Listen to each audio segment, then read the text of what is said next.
الرحیم. ګرانو ملګرو د رازار آفیشل پښتو شاعرۍ د چینل نه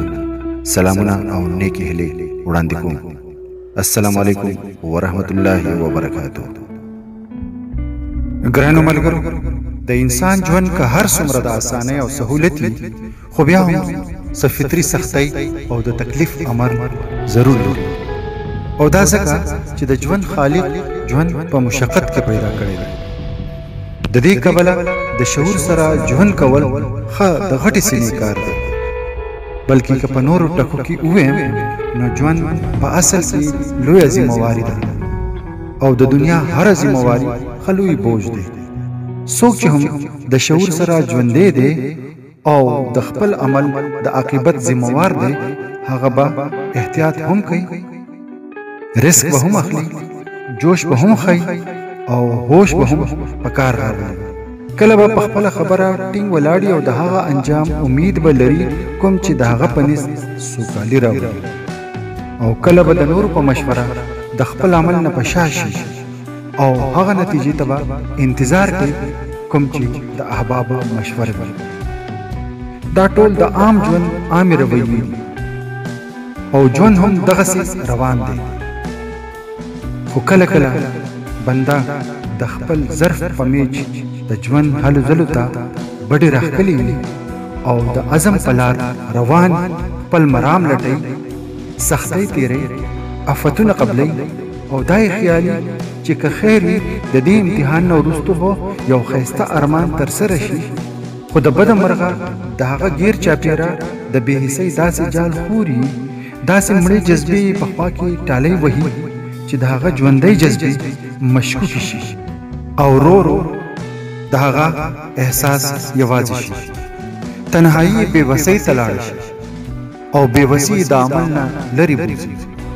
او دغه شان د عمل او کردار یو عام او ساده شان انسان د بې حسۍ نه مجبوره د ژوند هلې ځلې پرېږدي، د بدلون په کریکه سمجوته وکړي او انقلاب سړه بلا وکړي. ګرانو ملګرو یو درخواست کوم چې هر څوک محمد بن قاسم او طارق بن زیاد نشي کېدی چې د لوی عزم سره دی بل تراشي یا خپلې کشتۍ وسوځوي. ځینې خلک صرف یو مثبت سوچ سره په معاشره کې ژوند کوي. که زمونږ خواخوږي د هغو سره مل شي نو هغه یو مضبوط کردار ادا کولی شي، که نه د لږې حوصله شکنۍ او بې حسۍ نه پس به دا کردار د ژوند نه په ګیلو سر شي او یو ژوندی احساس به زمونږ په بې حسۍ قتل شي چې د هغې څوک به په ټول چاپیرچل مسلط کیږي. راځئ چې په خپل چاپیرچل کې د نازکو زړونو خیال وساتو. ډیره مننه.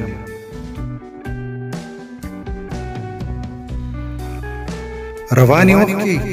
ودرول غواړم، رواني اوښکې ودرول غواړم، زړګې زه ډک په ډکه وړل غواړم، او د نوي ژوند د هرکلي دپاره، د نوي ژوند د هرکلي دپاره خپل تیر وختونه هیرول غواړم، او چې په احساس زما لړزان راوړي،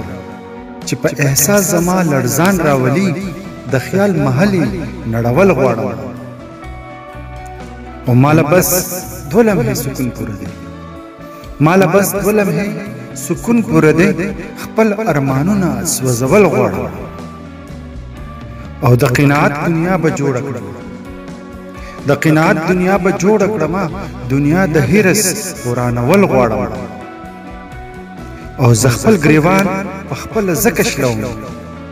زه خپل ګریوان په خپله ځکه شلوم چې د رواج ګریوان شلول غواړم، او د خپل خیالونو دنیا ځکه سېزم، د خپل خیالونو دنیا ځکه سېزم چې حقیقت کې اوسېدل غواړم، او وخته ګیله به ستا نه بیا نه کوم، وخته ګیله به ستا نه بیا نه کوم، ستا هر قانون اوس قبلول غواړم، او د امیدونو په شلیدلي لمن، د امیدونو په شلیدلي لمن نن خپلې اوښکې پاکول غواړم، او خپلې سینې نه طوفانونه غلي، خپلې سینې نه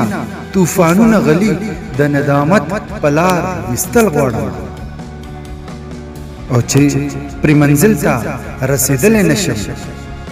چې پر منزل ته رسیدل نشم نن هغه لارې بدلول غواړم او نور څه مطلب مې په وینا کې نشته نور څه مطلب مې په وینا کې نشته بے قراری پې صبرول غواړم او فضله ژوند راته سزا سزا شو فضله ژوند راته سزا سزا شو دا سزاګانې ختمول غواړم او روانې اوښکې ودرول غواړم زړګي زه ډک په ډکه وړل غواړم زړګي زه ډک په ډکه وړل غواړم ګرانو ملګرو د پښتو ادب